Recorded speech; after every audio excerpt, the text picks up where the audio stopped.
Welcome to the Workology Podcast, a podcast for the disruptive workplace leader. Join host Jessica Miller-Merrill, founder of Workology.com, as she sits down and gets to the bottom of trends, tools, and case studies for the business leader, HR, and recruiting professional who is tired of the status quo. Now here's Jessica with this episode of Workology.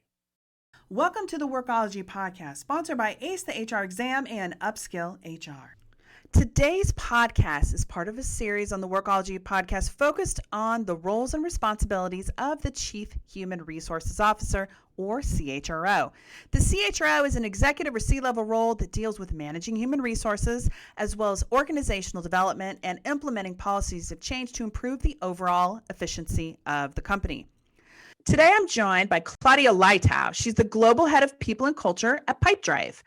Pipedrive is the first CRM platform made for salespeople by salespeople. Based in Lisbon, Portugal, Claudia partners with business leaders within her company to enable and scale growth, as well as improve people management programs and practices.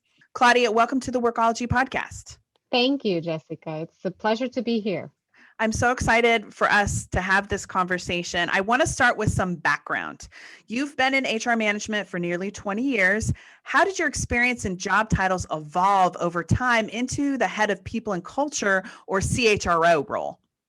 Okay, Jessica, that's a very good question. It's definitely interesting to see how people management practices have changed over the years. I started my career working as a recruitment consultant, and this experience allowed me to develop a lot of relevant skills, such as negotiation, project and stakeholders management, and also working with multiple industries and contexts. This was a strong start, which allowed me to grow really fast. After my consulting experience, I embraced other areas of HR as a generalist and a senior assistant, which would be similar to the business partner that we have currently in the market. And after the business partner role, it was clear to me what I would like to focus on and how important our work is towards the success of an organization.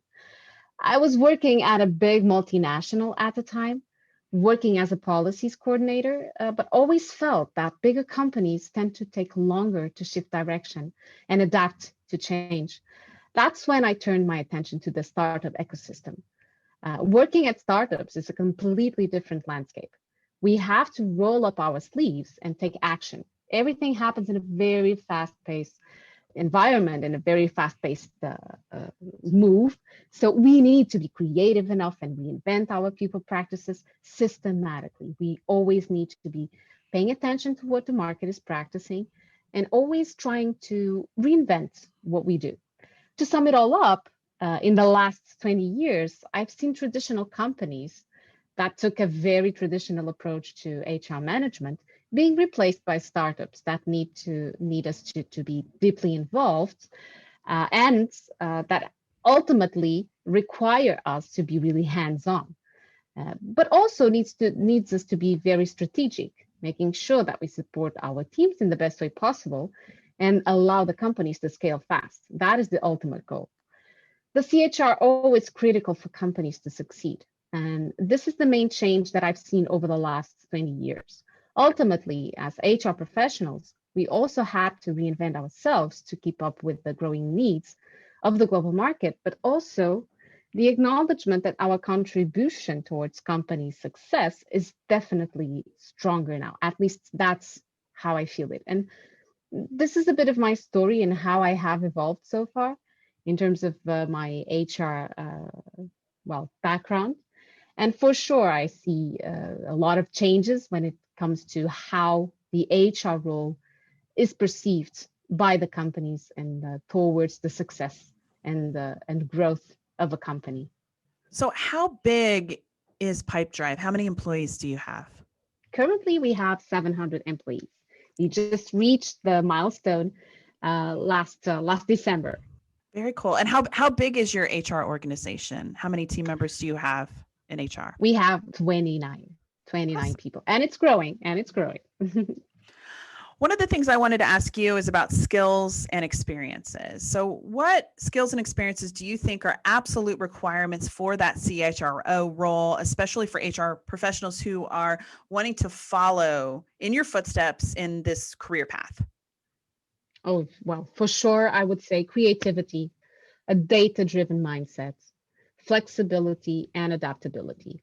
And this, I would say, it's by this order: creativity, data-driven mindset, flexibility, and adaptability. This has been crucial for me throughout the last 2 decades, and I also believe that they are key for the future HR professionals. The CHRO role is more and more a strategic partner to the business and executive teams. And we need to be ready to propose new approaches supported by meaningful and relevant data that actually allow us to support the decision-making process. We need to be ready to adjust our direction and listen to what challenges and opportunities are in front of us. Our senses need to be exquisitely tuned to what happens around us in our team, in our company, in our market, at a global scale. Well, it is fundamental. I love that you say all this data, awareness, flexibility. These are, I guess, not things like I think about in my 20 years within HR, that things that I was taught when I first went into the position and started to grow. These are all new developments, I feel like, and I'm excited about the future for HR. Yeah. I'm super excited about and looking at what has been happening over the last two decades for sure. I feel really excited of what's coming next. So you have a global team, and obviously you, like everyone else, you and your team in the organization has been impacted by the pandemic. I wanted to ask you, how have you had to adapt to the global health crisis last year and then moving forward into 2021? Well, as any other change, the first reaction is to resist. I mean, humans have this amazing ability to adapt to changes, but we also resist at first. It's inevitable. After the initial shock of dealing with a global pandemic, which is something that I believe no one has experienced before, and all of the fear associated with this, I quickly shifted to a very pragmatic approach, reinventing and thinking of alternative solutions to what would bring us even closer as a team. Pipedrive has a very dispersed team, but we truly act as a global team.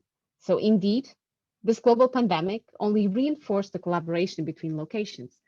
I mean, the 29 people that I have in my team, they are currently scattered in so many locations that I sometimes even forget about the time zones. So it's of course a challenge to keep in mind all of the time zones and be respectful of the time zone and the time difference.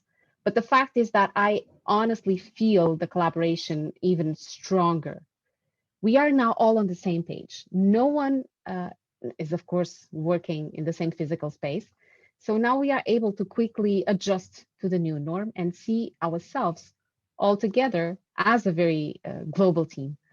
What we felt at some point was that the people were struggling to separate professional from personal life because, of course, we have work and house responsibilities and the children and school, homeschool.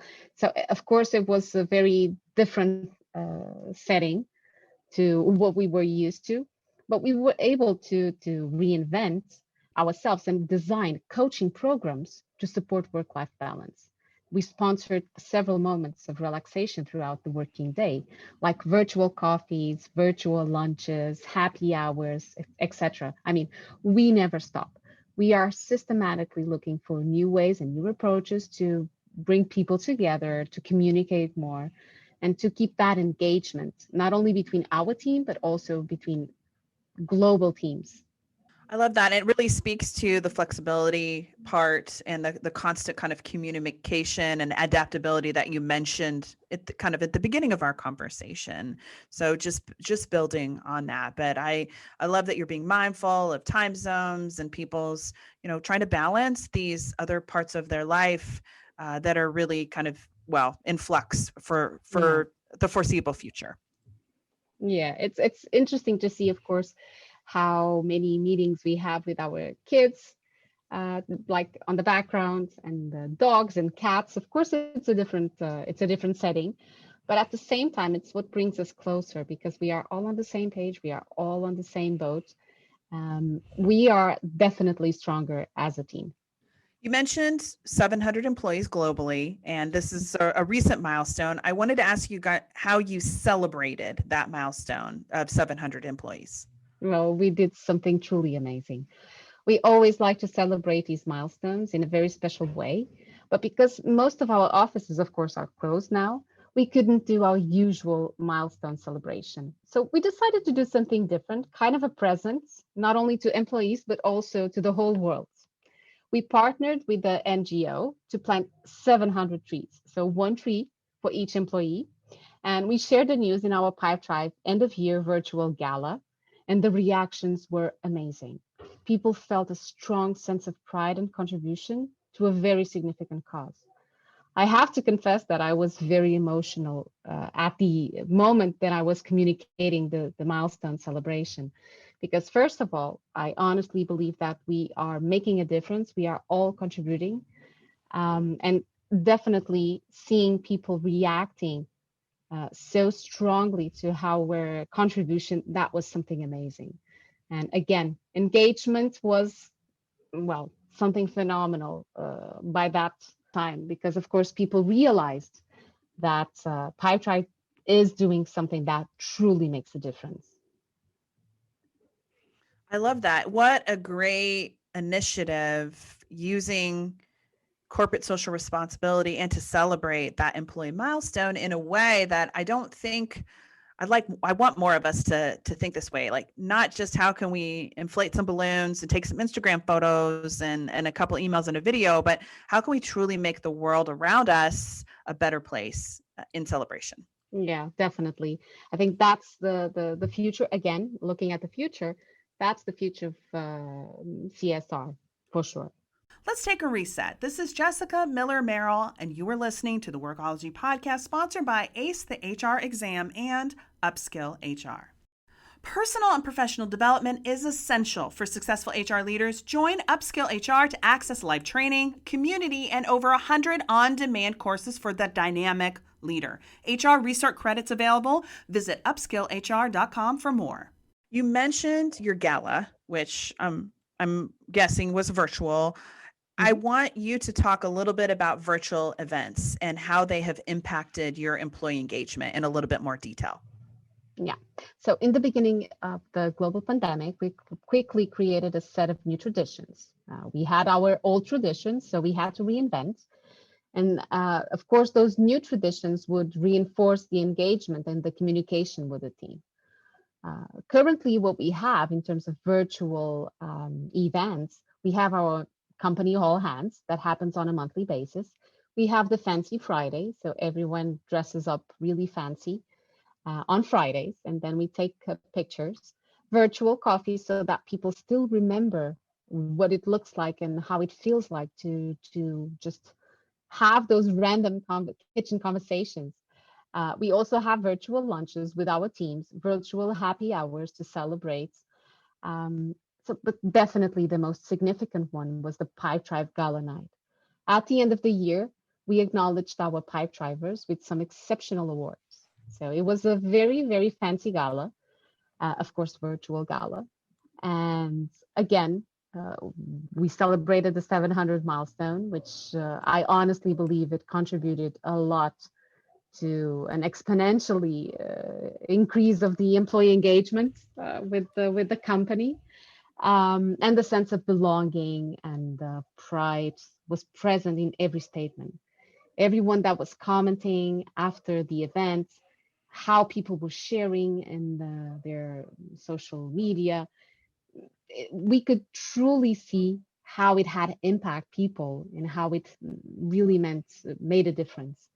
We always try to have virtual events, and not only at a global scale, but also at a local scale, because we also need to remember that we used to have an office in each location. So it's good to still remember those folks that we used to work with every day. So on a weekly basis, we always do something, even if it is like a recipe, a healthy recipe that we need to share, cooking something different, just randomly doing exercise. So we always keep a very active and open channel to make sure that anyone that wants to join is able to join, even if it is just to quickly just catch up and say how they are feeling. So for us, virtual events and this virtual connection is definitely crucial. Perfect. And thank you for sharing, because I want CHROs and HR leaders to be inspired and to learn from each other in terms of what's working for them to keep employees engaged and teams engaged and people excited about working and feeling like they're part of something, even though we're not connected in an office in the traditional sense, maybe the way we were before. And you guys seem to be doing a phenomenal job of being able to build those relationships globally and virtually. Yes, yes. And I think that everyone is really proud of what we have achieved so far. It was a very, very difficult year. I will not lie. I mean, of course, we had many ups and downs, but the overall balance of what happened in 2020 is definitely a positive balance, because we were able to convert something that was supposedly a negative situation into, well, an opportunity, and we developed new ideas and new ways of being close to our team. So it's definitely the creativity piece working here. So one of the other things that has also recently occurred, you guys have been very busy, is the recent acquisition. And so I wanted to ask you about that and then talk a little bit about change management and other things that you've done maybe to help sustain your guys' culture so you don't lose that, even though there are so many different things happening. We got the pandemic, everybody's remote, the acquisition. How do you guys still make this amazing culture thrive? Yeah, this is an incredible question, and I always like this question because it gives me the opportunity to share a little bit more about what we have been doing and how Pipedrive looks at culture. Because culture for us is everything. I mean, our values, the way how we live by our values, it's something really strong in our culture and of course at Pipedrive. But ultimately, I believe that the culture is a reflex of what we do every day as a team, and that hasn't changed. And I honestly do not expect it to change. Of course, we will need to adjust. And here comes in the flexibility and adaptability that we were talking initially. And of course, we need to adjust to different processes in different ways. What matters here is not necessarily what we do, but how we do it. And how we do it is our culture. This is what's most important. Naturally, this is something we will be paying really close attention moving forward. And we are working together with the executive team to make sure that we create the conditions to drive the culture. We know it's the best and the right one for us. So, of course, I'm putting together culture committees, brainstorming activities and offsites. And these are just a few of the initiatives that we already started to design.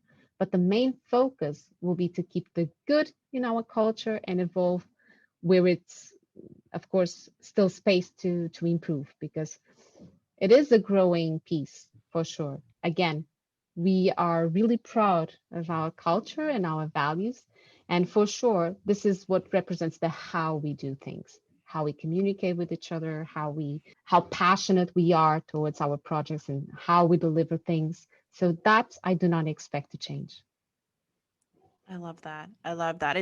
It's just fascinating to me, and also makes me just really excited to hear that even though all this crazy stuff is happening at your organization and in the world, you guys are still able to hold on to this great culture and ecosystem and a place where your employees can feel comfortable, safe, and they are excited to be a part of. It's just I think it's something that everybody can learn and try to model, and which is why I wanted to have you on the podcast talking about this. Yeah. It's really important. And for me, the culture piece, it's definitely something that I really, really value and protect significantly. So yeah, really, really big. One of the things that I wanted to go back to is corporate social responsibility part. How does this work for your company? Who oversees CSR? Is it a joint effort? What does that look like for you guys? It is actually now a joint collaboration. CSR was something that we recently started to work on in a more professional manner. Let me be honest.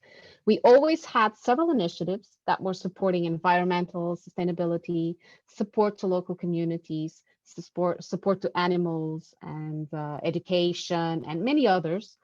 But it wasn't actually a part of a comprehensive strategy. We focused on giving back based on the feedback that we collected from our employees and, of course, to our local teams and local leaders.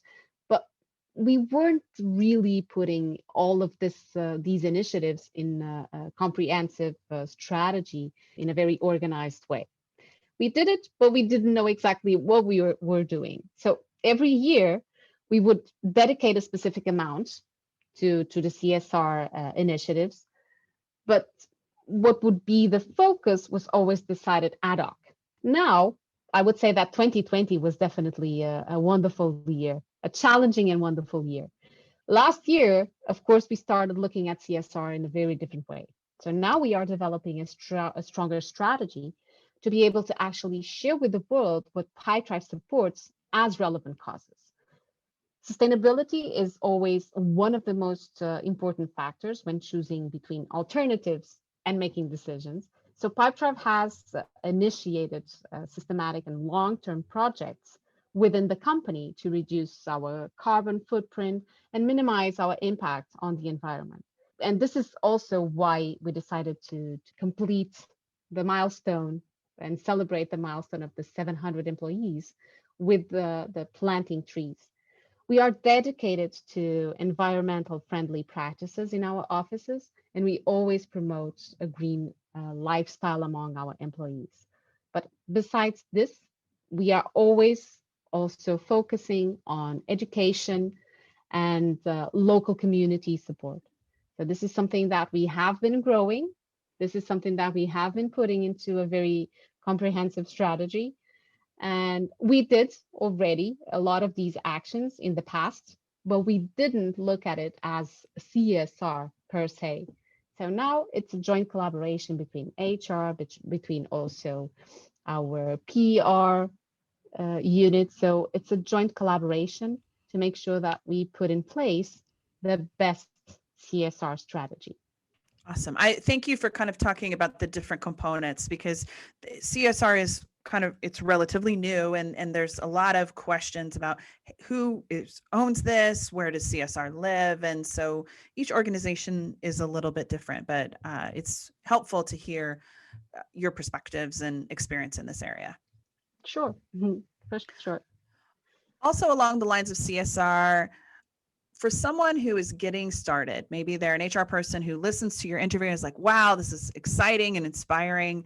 Where do you recommend they get started to kick off a CSR initiative at their own company? Oh, for sure, listening to their teams, to the employees. It's important to create a safe space and involve everyone as much as possible, of course. Asking people what initiatives they would like to see the company sponsoring, but be very specific about the areas that are acceptable. Because as a company, we also have this responsibility of setting the boundaries of what is acceptable for the company to sponsor. And then always highlight areas that promote sustainability for the future generations, like education and environment. It's our responsibility as leaders to create a better world for the future generations. At least that's how I see it. So if we always have this principle in mind of creating a better world for the future generations, I think that we will be fine by creating those and setting those boundaries, and then ask the people what kind of initiatives they would feel strongly about, what kind of initiatives they would like to see the company sponsoring within those boundaries. I love it. Communication, asking questions, checking with your people to help drive those initiatives. This is a cornerstone of what makes Pipedrive's culture so unique, and also I think is a real key to your success as an organization and as an HR team. So thank you so much for taking the time to talk with us on the Workology podcast. Yeah, thank you so much for the opportunity to participate. It was lovely, and I hope that anyone who has questions can definitely reach out. We will link to your LinkedIn profile on the transcript of this podcast. Then go to the show notes over on Workology. And I appreciate all your insights here. This is going to be so valuable to so many HR leaders who are looking for people to learn from. And I appreciate your time so much. Thank you. Thank you, Jessica. Are you loving the Workology podcast? Our Workology community reaches over 600,000 HR leaders every single month. Want to be a sponsor? Reach out to us at workology.com/advertising. There have been so many changes in HR in the past decade, but we've never lost our focus on people. And Pipedrive and the work that Claudia is doing is testament to that fact. I love what they're doing for their culture, how they're engaging their people globally and online, and using and leveraging corporate social responsibility initiatives to help further the work that they do, touching and improving lives of not just their customers and their employees, but just making the world a better place. The Chief People Officer, this is such a critical role, and I wanted to showcase in this interview and others how the strategy and operations and what are the key parts of what make great senior HR leaders that support the organization. This leadership position has a large role in technology selection, adoption, training, and culture. And I appreciate Claudia for taking the time to share her experience with us today. Thank you for joining the Workology podcast, sponsored by ACE, the HR Exam, and Upskill HR. This podcast is for the disruptive workplace leader who's tired of the status quo. This is Jessica Miller Merrill. Until next time, visit workology.com to listen to all our